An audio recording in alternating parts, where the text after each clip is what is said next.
తులసి అన్నయ్య హరీష్ని సెక్షన్స్ కోర్టుకి తీసుకొస్తారు పోలీసులు. చెప్పేది వినబడుతుందా?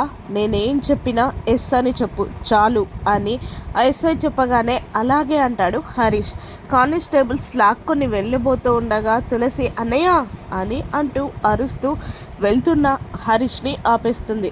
మీరు ఇలా అరెస్ట్ అవ్వడం ఏంటి అని సిద్ధు కూడా అంటుండగా ఏదో చిన్న పిట్టి కేస్ ఇప్పుడు కొట్టేస్తారంట, నేను బయటికి వచ్చేస్తాను అని హరీష్ ధీమాగా చెప్తాడు. అప్పుడు తడబడుతున్న ఎస్ఐ పదండి జడ్జ్ గారు పిలుస్తున్నారు అంటూ హరీష్ని లాక్కొని వెళ్ళిపోతారు. కానీ అక్కడే ఊహించని సంఘటన జరుగుతుంది. కోర్టులో కేసు మొదలవుతుంది. ఒక బోన్లో హరీష్, మరొక బోనులో సౌపర్ణిక నిలబడి ఉంటుంది.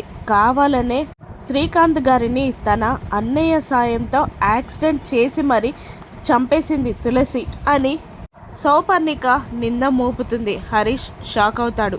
పచ్చి అబద్ధం, ఇదంతా అబద్ధం అని గట్టిగా పైకి లేచి అరుస్తుంది తులసి. దాంతో జడ్జ్ ఆర్డర్ ఆర్డర్ అని అరిచి నువ్వేదైనా చెప్పాలి అనుకుంటే బోన్లోకి వచ్చి చెప్పమ్మా అనడంతో తులసి బోన్లోకి వస్తుంది. దాంతో లాయర్ క్రాస్ ఎగ్జామినేషన్ స్టార్ట్ చేస్తారు. మీరు శ్రీకాంత్ గారి కంపెనీలో అకౌంటెంట్గా పనిచేశారా అని లాయర్ అడగగానే అవును చేశాను అని ఒప్పుకుంటుంది తులసి.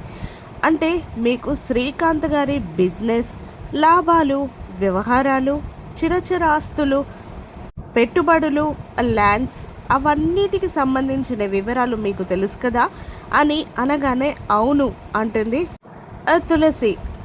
వాటన్నిటికీ సంబంధించిన వీలునామా మీ పేరు మీద ఉందని మీకు తెలుసు కదా అని అనగానే లేదు సార్, అది ఆయన చనిపోయాక తెలిసింది అని తులసి అంటుండగా లేదు, అది తెలుసుకోవడానికే మీరు యాక్సిడెంట్ చేసి ఆయనని చంపేశారు అని లాయర్ కూడా అంటుంటారు. సౌపర్ణిక కూడా వాళ్ళ అన్నయ్య హరీష్తో కావాలనే యాక్సిడెంట్ చేసి శ్రీకాంత్ని చంపించేసింది అని నింద మోపుతుంది. తులసి ఈ కేసులో నుండి ఎలా బయటపడుతుందో రానున్న ఎపిసోడ్స్లో చూద్దాం. Thank you for watching.